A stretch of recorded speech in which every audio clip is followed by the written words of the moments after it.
when we are moving or working our hospital during the war time, all our makeshift hospital, we inform to Health Ministry over the phone and written the letter, as well as we inform to ICRC also. We maintain up to the final day, May 15th also, we inform where we are working. Twice a week or monthly we send a situation report to Health Ministry. We give all our hospital details and staff details and everything, and over the phone also we inform as much as possible. Despite the LTTE propaganda machinations propagating accusations of shelling of medical centres, in reality only one such occurrence was actually reported during the entirety of the conflict. This was in Puthukudiyarippu Hospital in February 2009. Yet Gordon Weiss is intent on pushing the LTTE lie. Perhaps Gordon Weiss is not lying. Maybe he was misled, just as he was misled about the civilian deaths. Either way, Gordon Weiss's reliable sources on the ground seem to have failed to mention that the LTTE deliberately moved command centres and artillery guns into hospital premises and no-fire zones. In Puthukudiyarippu Government Hospital, 2 cells fell within the premises of government hospitals. But at the time ICRC also there. But ICRC also confirmed. I spoke to one ICRC officer. He said LTT had a commanding center for their military operation very close to the within the 100 meter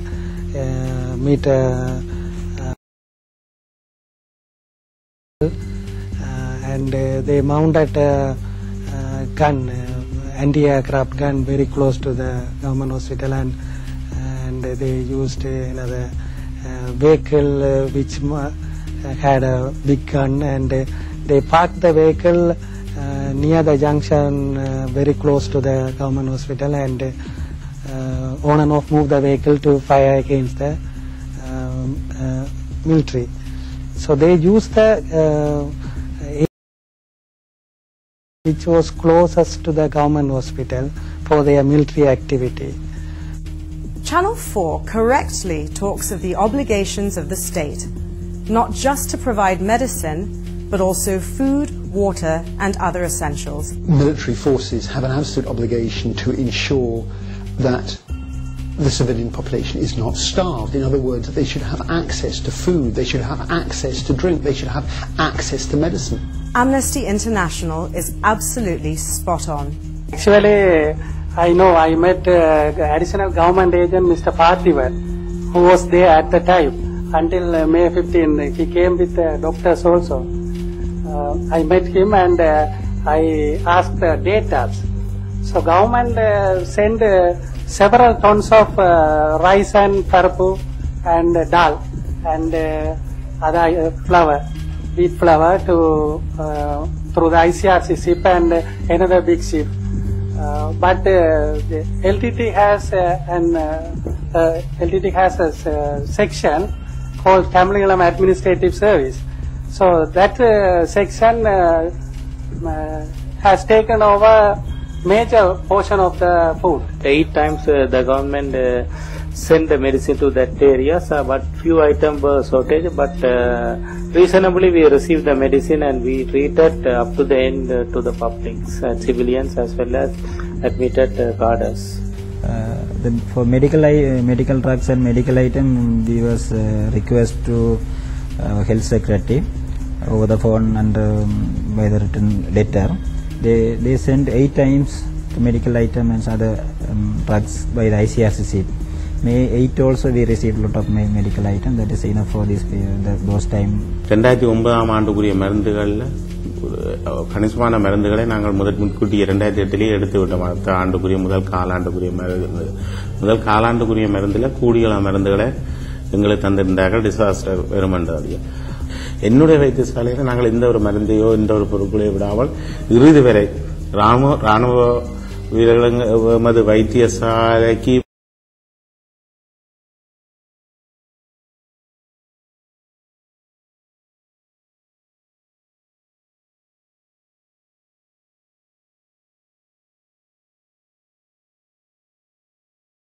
It must be noted that although the LTTE claimed to be running a de facto state, it was the government of Sri Lanka, through the good offices of the ICRC and the World Food Programme, that fed and sent medical supplies to the terrorist-held areas.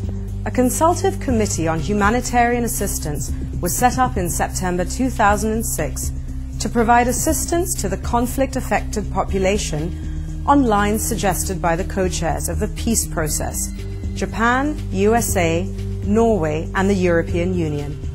Chaired by the Minister of Disaster Management and Human Rights, this committee included representatives of all relevant line ministries, the Commissioner General of Essential Services, Divisional Secretaries of the Northern Province, the US Ambassador, Robert Blake, representatives of the EU Presidency, Ambassador of Japan, UN Resident Coordinator, all heads of UN agencies and the heads of ICRC and ECHO. The CCHA was fully aware of the ground situation and provided relevant guidelines for the provision of immediate, medium-term and long-term relief, right up to the war end and thereafter. Channel 4 seems to have been blind to all of this. Instead, Channel 4 talks about Isipriya, supposedly a television journalist. However, Channel 4, perhaps realizing that the world had no sympathy for suicide bombers, edited out their own story regarding Isipriya. This is what Channel 4 did not show you this time around. Isipriya, a fully signed-up member of the Liberation Tigers of Tamil Eelam, designated a proscribed terrorist organization.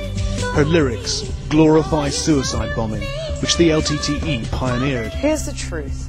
Isipriya was a high-profile member of the LTTE, tasked to handle the motivation of suicide terrorists. This is Isipriya's presentable face. This is Isipriya's true face. Isipriya mobilized innocent Tamils for a purpose. This is the purpose.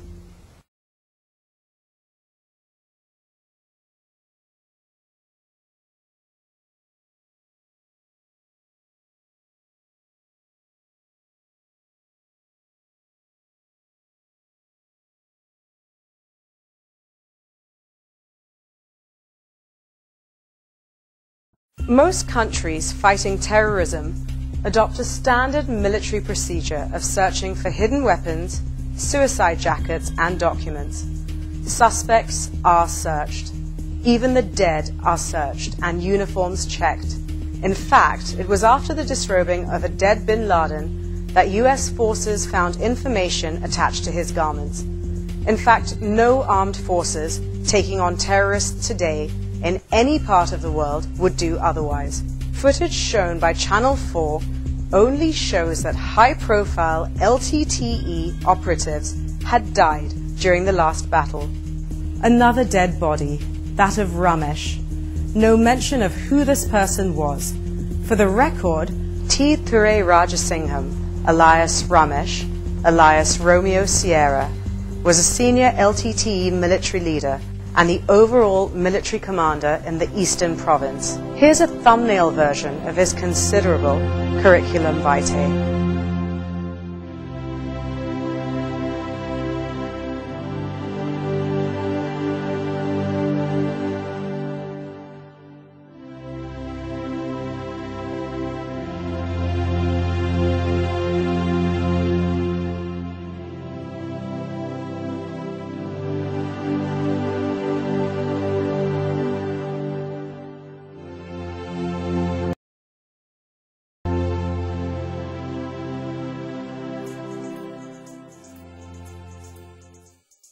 Just as Channel 4 ignored this terrorist's ruthlessness, Channel 4 underplayed the brutality of the LTTE.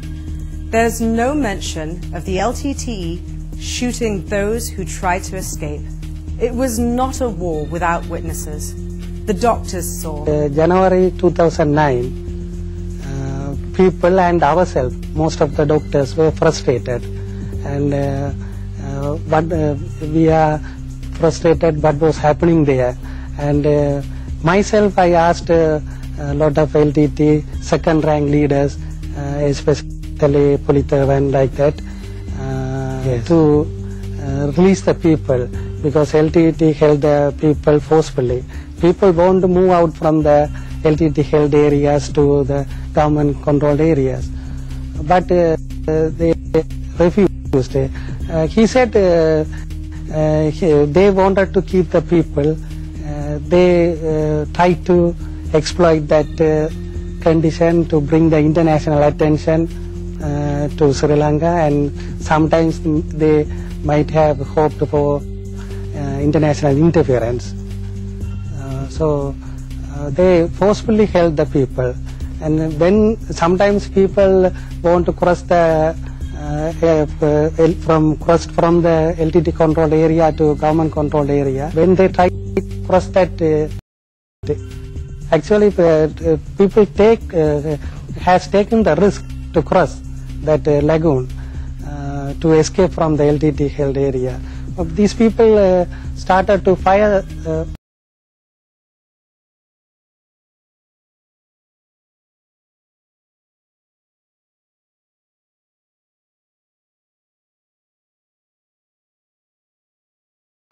The civilians here were witness to all this. கிளிநொச்சியில் 84ஆம் ஆண்டிலிருந்து கிளிநொச்சியில் குடியிருக்கிறேன். இந்த கிளிநொச்சியில் இப்போ இந்த யுத்த காலங்கள் முழு காலமும் இங்கே தான் நான் சேவிச்சு கொண்டிருக்கிறேன். இங்கே நாங்கள் பலதரப்பட்ட செய்திகள் எல்லாம் நேர கண்ணால பார்த்தது செய்தது எல்லாம் எங்களிடம் நிறைய இருக்கு.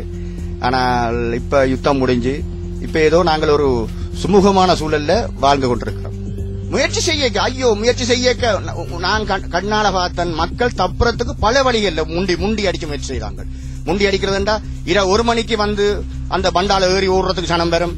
அந்த நேரம் எல்லாம் சுடுவாங்க. சுட்டு அதுல செத்தவங்க எத்தனையோ பேர் செத்தவங்க இருக்காங்க. ஒரு நாள் நான் பார்த்தேன் கடற்கரையில, மாத்தளன் கடற்கரையில பிள்ளையார் கோயிலுக்கு நேரா பின்னால ஒரு பெரிய ஒரு இளந்தாரி 2 பேர் சுட்டு கடலால மோதுது. அவன் மீது ரத்தம் கடலுக்குள்ளால போகுது. சுட்டு போட்டாங்க. என்னன்னா அவன் கடலால தப்பி போக முற்பட்டான் சொல்லி. இப்படி மற்றது ஒரு இளைஞர் ஒரு அம்மாவை அடிச்சு கை முறிஞ்சது. அந்த அம்மாவுக்கு அடிச்சு போட்டு அந்த மாத்திரன் தப்புறத்துக்கு தான் முயற்சி செய்தாங்களோ ஒழிய வேற ஒன்றும் செய்ய இல்லை சனம் தப்புறத்துக்கு. அதே நேரம் தப்பி போறதுக்கு முற்பட்ட 3 பேருக்கு மரண தண்டனை கொடுத்ததாங்க. மாத்திரன் கடைசி கட்டத்துல வாகனத்துல ஏற்றி அவர்களை முட்டை அடிச்சு அப்படி அந்த குறிப்பிட்ட எல்லைக்குள்ள சுத்தி காட்டி மக்களுக்கு முன்னால காட்டி மரண தண்டனை கொடுத்தவங்க. அவங்க என்ன செய்த குற்றம்? தப்பி தங்களோட உயிரை தப்பி வெளியில போறதுக்கு முற்பட்டாங்க. வெளியில தப்பி போறதுக்கு முற்பட்டது மரண தண்டனை கொடுத்தது. அந்த நேரம் அனௌன்ஸ் பண்ணி வாகனத்துல இருந்து அனௌன்ஸ் பண்ணி போட்டு. Among the civilians was an elected member of parliament. He was there until the end. He too saw it all. எனது பெயர் சதாசிவம் கனகரட்னம். நான் முல்லைத்தீவு மாவட்டத்திலே முள்ளியோலை கிராமத்திலே வாழ்ந்து கொண்டிருக்கின்றேன். நான் இந்த போராட்டம் துவங்கின காலத்திலே இருந்து இறுதி யுத்த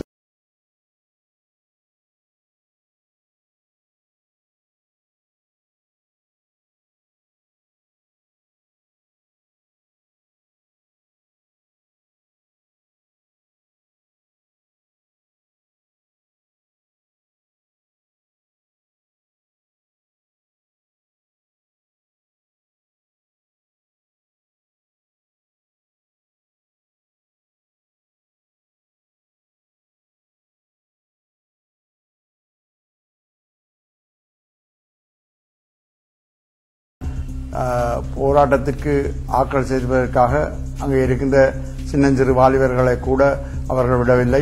அந்த வாலிபர்களை கட்டாயப்படுத்தி பிடித்தார்கள். கட்டாயப்படுத்தி அந்த வாலிபர்களை போராட்டத்தில் ஒரு கிழமை பயிற்சி கொடுத்துட்டு விட்டார்கள்.